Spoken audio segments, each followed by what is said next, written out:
This clip is brought to you by SaveWithConrad.com.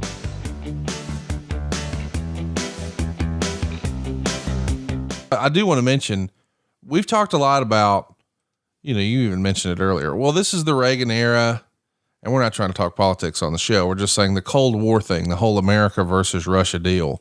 Right. To me, and I know everyone listening to this who's around my age will get this, there's no better demonstration, or rather illustration of that, than Rocky IV. Rocky IV is the best Rocky ever. Fuck you if you disagree. And it was all about America versus Russia. And that Ivan Drago character just jumped off the screen. Right. And especially that movie in that time, there was such a sense of patriotism, for lack of a better word. It was us together versus the Russians. And in hindsight, yeah, that was all a little stupid, but whatever. It was 1985 is when that movie came out.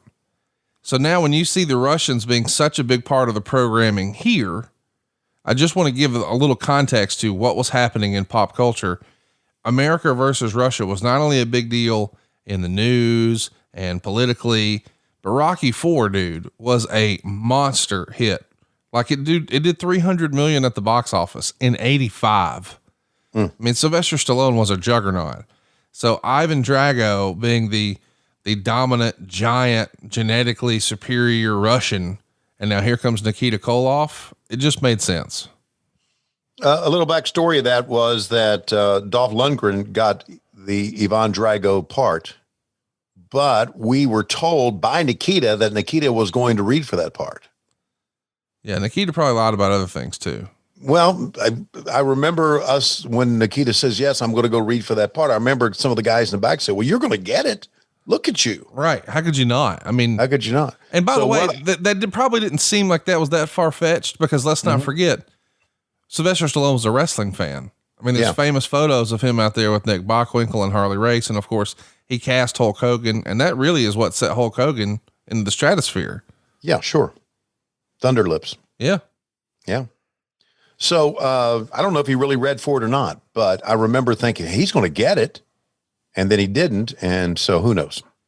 By the way, I'm just busting balls about him lying to do that. I think it's out there that Kerry Von Erich actually was considered as well, because Sylvester Stallone was a wrestling fan.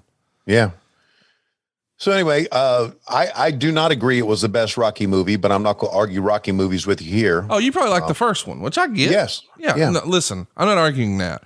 As far as a storytelling device, Rocky 1's hard to beat, but it's often said the sequel's never as good as the original, that type of deal. Yeah. Rocky 2, way off a cliff. Rocky 3, okay, I know you like Mr. T, whatever. Yeah. Rocky 4 was badass, especially when you're kids. When you were a kid my age, it was all about Rocky 4. Sure. The old 1976 or 79 or whatever the fuck it was. Yeah, it was probably 76. I wasn't alive. That couldn't be my favorite, but dude, Rocky 4, I remember seeing that in the theater. Yeah. As a little kid. Hey, it's Conrad Thompson. Thanks for checking out the podcast here on YouTube. Be sure to hit the subscribe button and the notifications bell so you get a notice anytime we upload some new content. And go save yourself some money right now. If you're in a 30-year loan or you have credit card debt, it's not a matter of if I can save you money. It's a matter of how much. Find out right now for free at SaveWithConrad.com.